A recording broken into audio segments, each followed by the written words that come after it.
النهارده في كل حاجه موجوده، بس الاسعار زايده شويه عن السنه اللي فاتت.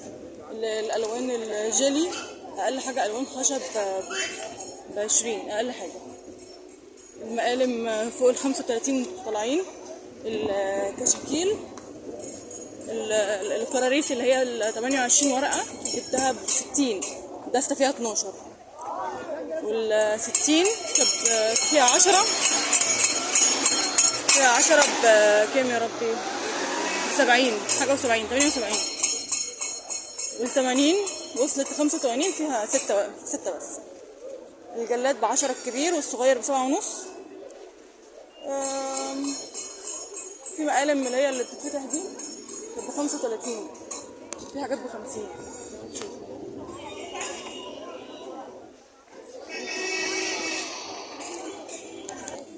العريضة دي 55 والرفيعة دي ب35.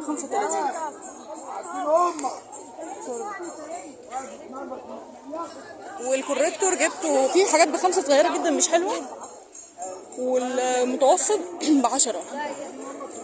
بس طبعا في حاجات اغلى، بس انا يعني قعدت الف كتير لحد ما جبت الاسعار دي. ايه تاني؟ الاساتيك بقى والبرايات ما فيهاش مشكلة. الاقلام الرصاص من اول 20 لحد 25 و30 و35. في كل حاجه الصراحه، وارخص. الاي 4 انا كنت جايباه قبل كده ب 280. الاي 4 هنا ب 110. الاي 4 ب 110. ده سعر انا عمري ما شفته قبل كده في حياتي يعني حتى لما جبته بسعر كويس افتكرت ان جبته بسعر كويس كان ب 160، هنا ب 110. في الجيلي الصغيره دي كانت ب5، هي ال6 الوان بس قصيره صغيره شويه. كراسات الرسم الصغيره ب5 والكبيره ب10. تمام. بكام المقالم دي يا حبيبتي؟ بكام المقالم؟ دي العربيه ب35. 35. طب ودي؟ العربيه دي ب35. المقلمه دي بكام؟ المقلمه دي بكام؟ دي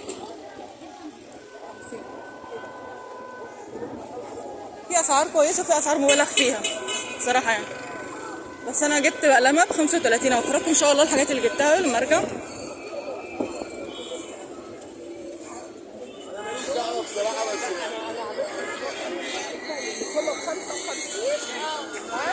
والستيكر ده كان ب10 وفي حاجات ب10 وفي حاجات ب5.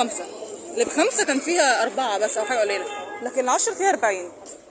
او الاحسن طبعا تشتروا من اللي في الارض، ده بيبقى ارخص.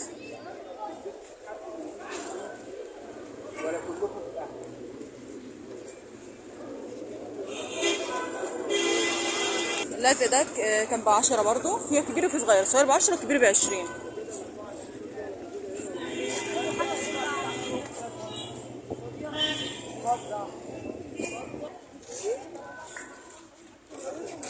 بكام اللانش بوكس ده؟ لو سمحت بكام اللانش بوكس ده؟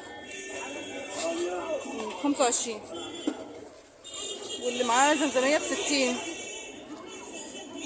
جميل. بكام المقلمة دي يا حبيبي؟ المقلمة دي بكام؟ كام؟ 35؟